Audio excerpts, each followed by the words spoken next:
الحمد لله رب العالمين والصلاة والسلام على نبينا محمد وعلى آله وصحبه اجمعین۔ مال و اولاد میں اضافہ یہ انسان کو تعجب میں نہ ڈالے، کیونکہ یہ سب بطور آزمائش ہوتی ہیں۔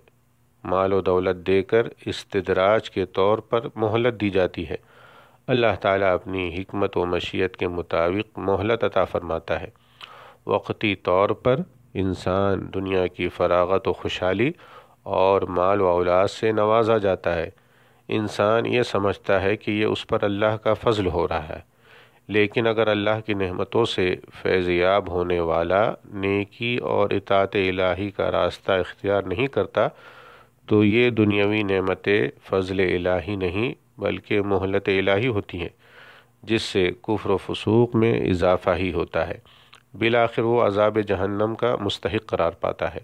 اللہ تعالیٰ کا فرمان ہے اَيَحْسَبُونَ أَنَّمَا نُمِدُّهُم بِهِ مِن مَّالٍ وَبَنِينَ نُسَارِعُ لَهُم فِي الْخَيْرَاتِ بَل لَّا يَشْعُرُونَ، کیا وہ یہ گمان کرتے ہیں کہ ہم ان کے مال و اولاد میں اضافہ کیے جا رہے ہیں؟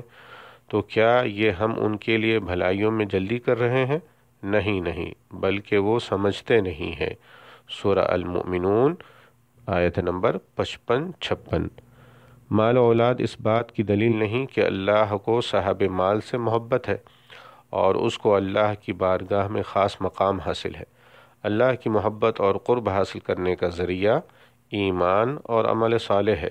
اللہ تعالیٰ کا فرمان ہے وَمَا أَمْوَالُكُمْ وَلَا أَوْلَادُكُمْ بِالَّتِي تُقَرِّبُكُمْ عِنْدَنَا زُلْفَىٰ إِلَّا مَنْ آمَنَ وَعَمِلَ صَالِحًا فَأُولَٰئِكَ لَهُمْ جَزَاءُ الضِّعْفِ بِمَا عَمِلُوا وَهُمْ فِي الْغُرُفَاتِ آمِنُونَ۔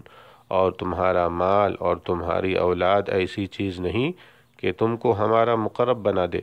ہمارا مقرب وہ ہے جو ایمان لایا اور نیک عمل کرتا رہا، ان کے لیے ان کے اعمال کا دوہرا اجر ہے اور وہ بے خوف ہو کر بالا خانوں میں رہیں گے۔